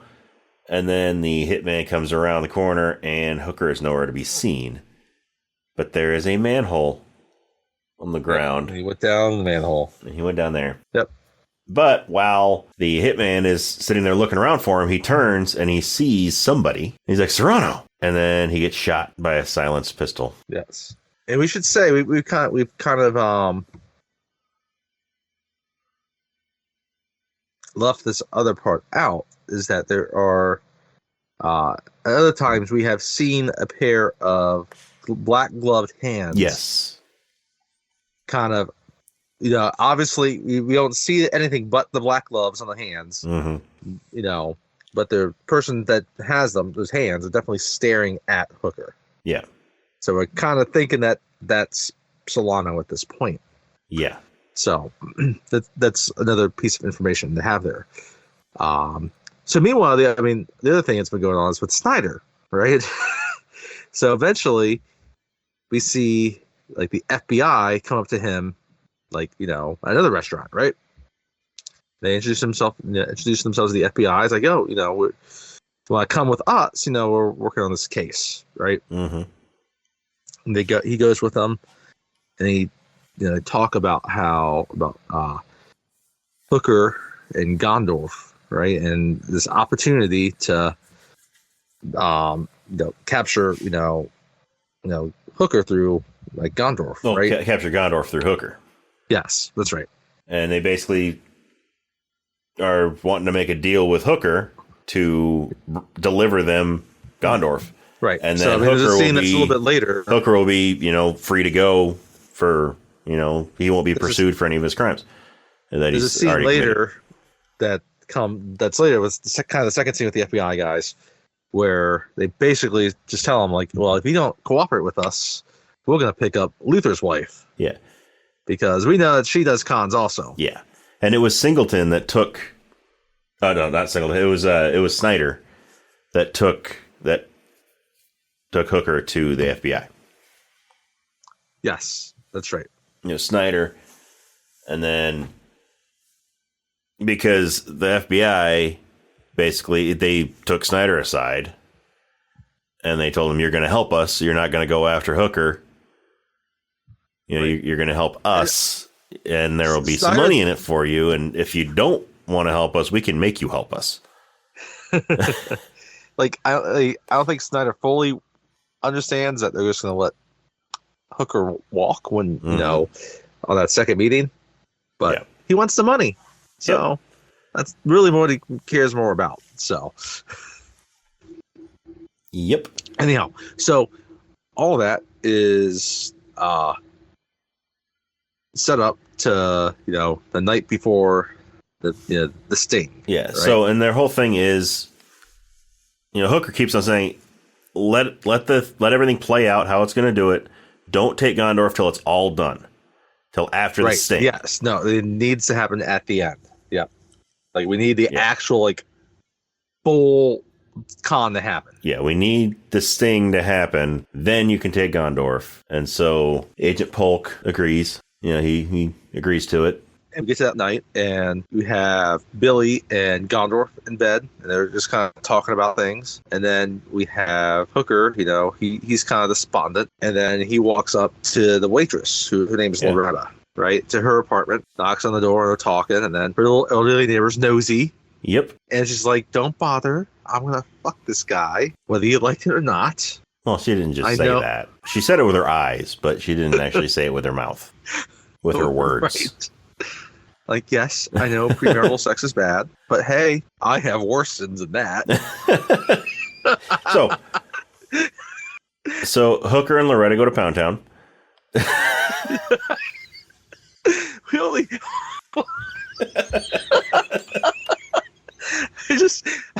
I love this. It's it's full on Team America puppet sex going on.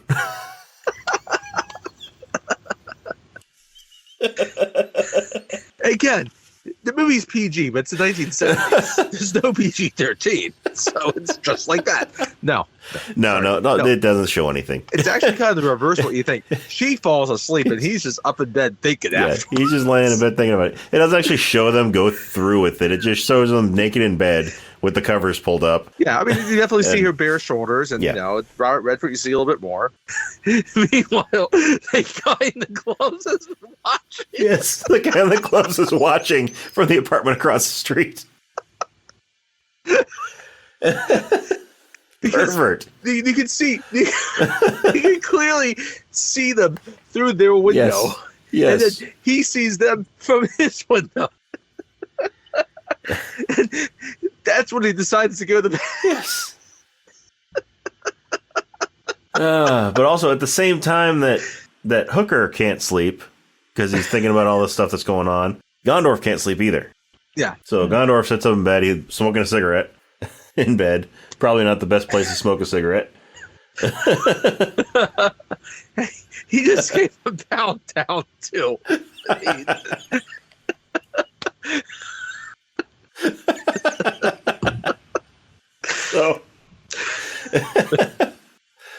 So both couples have reached emotional catharsis.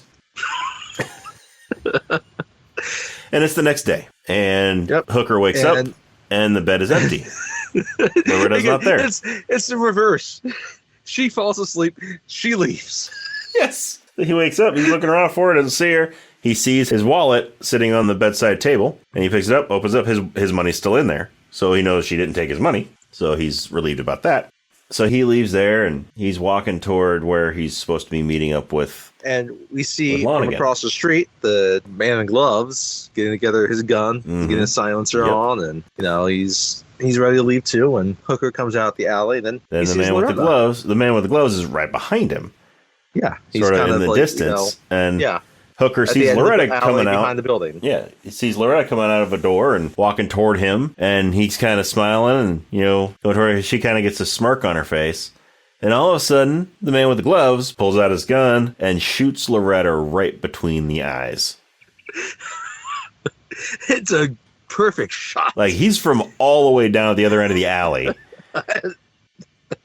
And he blows her brains out. He just shoots her right between the eyes, and she drops dead. And so Hooker's surprised. He's like, what just happened? And the guy with gloves runs up to him and crouches down. And he's like, she was going to kill you. And he rolls her over, and she's got a gun with a silencer on it. And he's like, her name is Loretta Solano. Loretta Solano. Lonigan hired her to kill you. And he's like, who are you? And he's like, Gondorf hired me to keep an eye on you. So now he drives him back to the little triangle, and he sees Gondorf, and they give themselves a little acknowledgement. Mm-hmm. Right? Gondorf, you can see as soon as Hooker walks in, Gondorf, you see this relief. He sort of gives a sigh of relief right there because he was afraid that Hooker was going to get killed, and so he was glad to see him alive. Yeah. And as Gondorf was getting ready for the day, he tucked a little revolver into his pants, into the front of his pants, before he put his suit jacket on. He knew what Lonigan and Not Flea were capable of, and he knew that Hooker was going to Pound Town with Solano, and how dangerous that was. Yeah. So he was packing. So Lonigan, you see him get a briefcase together with all with $500,000 in it, and he goes down. He's sitting in the drugstore across the street and gets the call, and it tells him which horse to win. And so he goes back over so that he can place his bet. And this time he's trying to hurry over there so he can get there before the race starts. Yes, because he noticed the time before, like it didn't quite, he just missed it. Obviously, he's about to put a bunch of money down. And the voice says, by the way, I think it's important to hear what the voice says. It says, "Wrecking Crew at 4-1, grand theft to place, made to order the show." Right? So, finally, Erie Kid's back there, and, Erie Kid's like, "Oh, he got," and Lonigan says too, like, Lonigan says like, "Oh, yeah, Wrecking Crew. I want to put $500,000 on Wrecking Crew to win." And so Erie Kid's like, "Oh yeah, and then but Niles is like, "We can't handle that kind of money. We can't pay out if you win." Yeah. And so he's like, "I can't take that big of a bet." And so they call Gondorf over, and he's like, "Well, go ahead, take the bet." So, he starts taking the money out of the briefcase and just passing it through the bars. And once they get there, he goes and sits down, and he's all happy because he knows he's about to win $2 million. Because it's 4-1. And then Kid Twist comes walking in, and he sees Lonigan sitting there, and he goes over and joins him, and he's like, "What'd you bet?" And he said, "Wrecking Crew to win." And he's like, "I said Wrecking Crew to place." And he's like, you put Wrecking Crew to win. He's like, I said Wrecking Crew to place. And wait, I'm sorry. I missed it. Place it on Siphon at 8-1 is what it says. I was up at the one where he just missed it. So it's placed on Siphon. Sorry, it was Siphon. So that he's placing it on Siphon to win. But it was placing on Siphon. And he's like, "No, I said Siphon to place." Yes. Right. To place. There we go. And then so he jumps up, he runs over to try to change his bet. He's like, "No, there's been a mistake." But before they can do anything, that's when the FBI busts in. Yeah. And like he's trying to go up with the thing. He's like, "Give me my money back. There's been a mistake." But like he's already placed his money, right? And he places on the win, not on the place. And the FBI busts in there, and it disrupts the whole, all the goings on in there. And Gondorf sees that Hooker had brought the feds. So Hooker tries running away. Gondorf pulls out his gun. Gondorf is betrayed. Yes, he's betrayed. Pulls out a gun, shoots Hooker in the back. Hooker drops dead. And then FBI agent Polk pulls out his gun, shoots Gondorf in the stomach, and Gondorf drops dead. By the way, we did not mention that the FBI agent is played by Dana Elcar. Yes. Who a lot of people would know from MacGyver.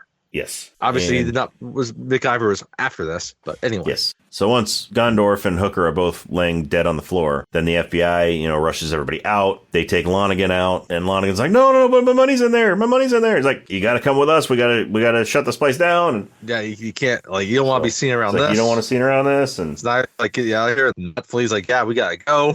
Yeah, so they get him out and walk him down the alley. And as soon as they're clear, Gondorf stands up. He's like, "Good job, everybody." Hooker stands up. Hooker kind of turns around and wipes because he had a blood packet in his mouth that he bit down on, so it looked like he was bleeding out of his mouth. And so he starts wiping the fake blood off his face. And it's funny, you see earlier, before he leaves, he's pulling something like he's putting it in his mouth.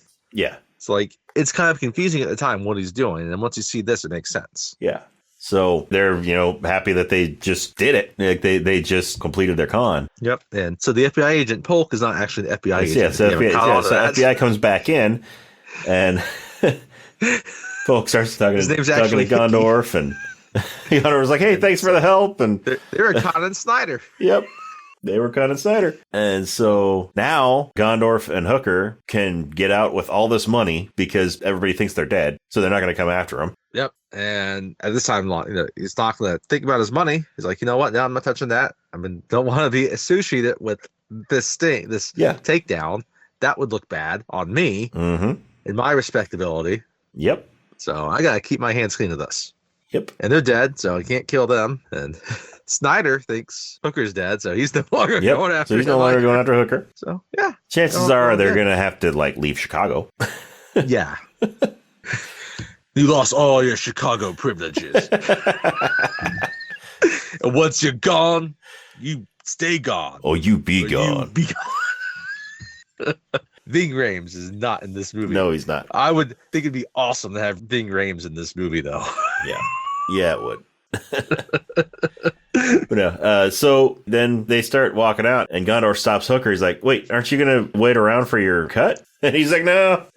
I'd blow it all anyway. He's like, no, I'll just blow it all anyway. So he's leaving his cut of $500,000. Is he just not going to collect it, or is he going to come back for it later? Did he just do all this for free just to screw over Lonigan? I mean, he got a haircut out of it. He got a True. new suit. True. It was a nice haircut and a nice suit. He got to ride on a train. Yep. He got a few meals. He got to bang an assassin. I was going to say, he got some nookie. He got to hang out with not Flea. Yeah, I mean, if you can't hang out with Flea, then at least you can get to hang out with not Flea. Or maybe Gondorf will hold it like a trust. Maybe. So when he needs to come for a little bit, when he needs something, Gondorf like, here you go. We pulled off this amazing con together. You need $2,000. Here you go. Yeah, maybe. But yeah, so they leave. Gondorf and Hooker walk out, and they're walking down the alleys talking, and then credits roll. Yeah, it's a great end of the movie. It's just a perfect little caper movie. Mm-hmm. And it's one that, again, it's almost shocking to see it win a Best Picture, to be honest. Because it is very not breezy. your typical very Best Picture. Entertaining, even at that time. But it's well constructed, and yeah, and I mean the acting is just. It's you could look at and especially maybe a little bit younger and look at it, it's like, oh, that sounds old. Like, you should give this a try because it's funny, it's entertaining, it's funny, it's entertaining, and it's got some legends. Yeah, like it's the acting's incredible. It's I mean, Robert Shaw, you can never go wrong with him. No, you can't. This is we did Jaws, and I know we talked about it when we did the Jaws episode, how he only received 2 or 3 Oscar nominations, which seems kind of crazy when you think about it. And they realized that he died in 1978. He died young. It's kind of funny. He died at 51. He kind of looks like he's 60 something. Yeah. And I know he was nominated for A Man for All Seasons, but did he receive any other Oscar nominations? Only 1 Oscar nomination. Wow. Anyway, but he's brilliant in this. Paul Newman's brilliant. Yeah. Robert Redford's great. So it's well worth your time. It's a 2-hour movie that just breezes very easy. I mean, 2 hours is not that long anyway, especially today when everything has to be a 2.5-hour movie as part of some larger universe or whatever it is. This is 2 hours and it passes easily. Yeah. And again, we were saying earlier, I haven't seen a lot of Paul Newman movies, and this is a good introduction to him if you haven't seen anything. I mean, obviously there's Cool Hand Luke and Butch Cassidy and The Hustler, but this is up there in terms of movies that can epitomize Paul Newman. So so that's the sting. I don't know if I have a lot else to say. I don't know if you have any other remarks. No, I've not really. No, it's just excellent movie. If you haven't seen it, I highly recommend checking it out. And then you can go back and watch the episode of Community where they watch it a bunch of times. Or I guess they only watch it once, but they reference it a bunch of times. Yeah. I could see this being a movie within, if you're an actor, just, being kind of something you kind of come back to. Yeah. It's also cited as one of the best screenplays of all time, and I get it because, it's kind of a tightly contained. It really establishes the characters well because, again, we talked about it earlier. You have clear protagonists, a clear antagonist. Yeah. And even though the both might be morally murky in ways, it establishes stakes of who you're rooting for. Yeah, and it's a fitting final movie in this Oscar series, this Best Picture series, because each of the Best Pictures that we talked about so far have all been more or less unlikely winners. Yeah, in terms of how they present themselves. We started with Silence of the Lambs was the first one, right? It says a horror movie. It's not really a horror movie, like we said. Mm-hmm. It's still a thriller, which would still be definitely unusual. For a Best Picture winner. And then we went on to Casablanca, which was probably the most Best Picture-like movie that we've done in this series. Right. But even then, I mean, there were other movies from that time that may have been a better fit for, what more likely to be, a Best Picture winner. It was still, early in it. It wasn't well established, but at the same time, it's it's funny. Casablanca is a movie that is kind of hopeful in some ways, but it's not it's exactly a happy ending. Yeah. Rick does not get the girl in the end. No, but he does get a beautiful friendship with Claude Rains. And then last week we did No Country for Old Men, which is a modern Western. Modern Western. Which Westerns in general don't win often. It does not. Modern Western's different. It does not have a happy ending at all. At all. it's like very nihilistic in a lot of ways, and it's brutal. And I mean, Silence of the Lambs is another one that's very brutal. I get like Braveheart is kind of brutal, but it's quasi hopeful. Yeah, and Also, I mean, it was up against other movies that were really more of your stereotypical Best Picture winners. Yeah. And it won, and then this one, another unlikely Best Picture winner, but it won that year. On its face, it just looks like a breezy, entertaining movie. Yeah. And it is breezy, entertaining. Breezy, entertaining movies. Well. Yeah, breezy, entertaining movies usually aren't Oscar bait. Nope. And they bring it back to like... And this one won 7 Oscars. It won 7, right? It's one where like you would get like, okay, yeah, a costume design would make sense, right? Because it's a period movie that gets the costumes done really well. Mm-hmm. It's got these big sets. You could get maybe seeing the sets as a winner, right? It's just like sometimes like a loud blockbuster type movie might not win Best Picture, but like, okay, visual effects, best sound, that type of thing. Or like a crowd pleasing like Disney type movie or Pixar, anime movie might have like best song. Yeah. Right, you get that, but to kind of bring it back to like Ocean's 11, like I've never seen the original Ocean's 11. I've seen the Steven Soderbergh Ocean's 11, right, which was a fun. The only Ocean's movie I've seen is Ocean's 12, and I was not a big fan of it. God, no, that's awful. Yeah, no, the Ocean's 11 is a fun movie. It's an entertaining movie. It is not as good as The Sting. Okay, like it would not be like I am fine with The Sting being a Best Picture winner. Like, if Ocean's 11 would have won Best Picture, I'm like, I don't really know about that. Like, it's good, but it's just kind of a popcorn movie. Okay. And this is a popcorn movie also, but it's just almost perfectly done that it's like, yeah, of course, it makes sense. And it's got, again, 3 Titans, really. Yeah.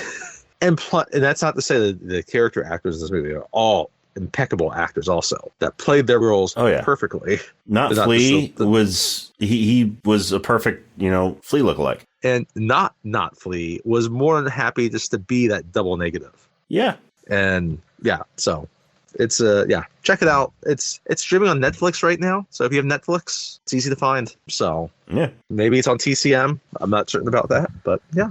Or maybe if you're like us and like to collect the physical media, DVDs and Blu-ray and such, then maybe you own it. Maybe it's one of those movies you just blind bought it one day, hearing that it was a good movie, and you're like, oh, I'll watch this someday. And so you bought it, but you haven't watched it yet. You know what? Pop it in that Blu-ray player. I did find like a modern, like minimalist poster of it that's really kind of cool looking. Yeah, it is on Blu-ray. Of course it's on Blu-ray. I'm looking on Amazon right now. For $13.28, you can get The Sting. All right. I would advise against getting The Sting 2 with Jackie Gleason. I didn't even realize that there was a Sting 2. Let alone a Sting 2 with Jackie Gleason. Jackie Gleason takes over, I think, as the Paul Newman character. I love Jackie Gleason. Yeah, I mean, he's great. He's great. But I don't know how he would fare in a Sting sequel. Playing the Paul Newman character. Yeah. Anyway. I don't think... Because they're 2 different actors. Like, they're 2 different types of actors. I don't even think that Robert Redford was back for it. Yeah. Mac Davis. Who is Mac Davis? I don't know who Mac Davis is. He's a songwriter. He wrote for Elvis. All right. He played the Robert Redford character Hooker. Okay. If you're a fan of his music, I'm sorry that I'm saying he was Mac Davis. But is he related to Miles Davis? No.